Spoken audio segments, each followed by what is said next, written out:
Do you see this man? His name is Elkanah. He has 2 wives. That's strange, isn't it? Remember when God made the first man? He gave him only 1 woman. That's enough. But when you think you know it better and you take 2, well, what will happen then? Here you see Peninnah. She has children. The other wife is Hannah. The Lord didn't give her any child. And Peninnah would just say things like, "Hey, you! Are you a real woman?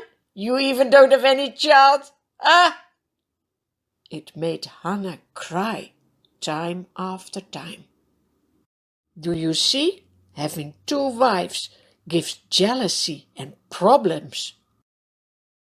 Year after year, Elkanah takes his wives on a journey to the place where the house of the Lord is. There is a priest. His name is Eli. His sons are also priests. On the day that Elkanah would make his sacrifice, he gives portions of the meat to his wife Peninnah and to all her sons and daughters.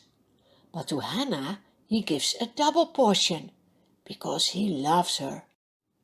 In between, Peninnah is still teasing Hannah. Do you see? Hannah is crying. Her husband Elkanah says, "Hannah, why are you weeping? Why don't you eat? Why are you downhearted? Don't I mean more to you than 10 sons? What can you do when you are so sad?" Hannah knows. She goes to the house of the Lord to pray. She makes a vow and says, "Lord Almighty, if you will not forget me and give me a son, then I will give him to you for all the days of his life." The priest Eli sees Hannah and he thinks, "This is strange. I see her talking because her lips are moving, but I don't hear anything. Ah, she must be drunk." He says to her, "What is this for bad behavior, being drunk in the house of the Lord?" "No," replies Hannah, "I'm not drunk. I'm just so sad.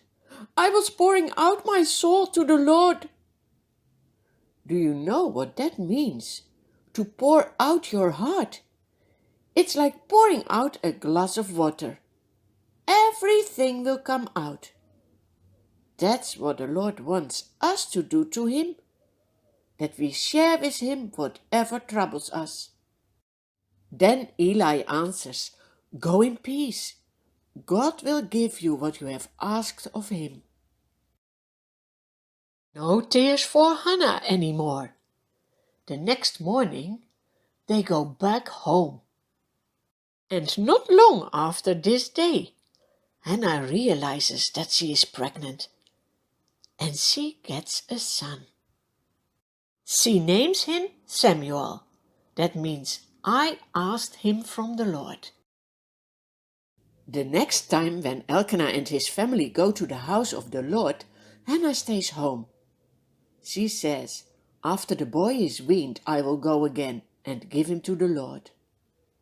Hannah doesn't forget her promise, do you see? When Samuel is big enough, she goes again to the house of God and says to the priest Eli, "Do you remember me? I was praying here for this child. I promised the Lord that my son will serve him in his house.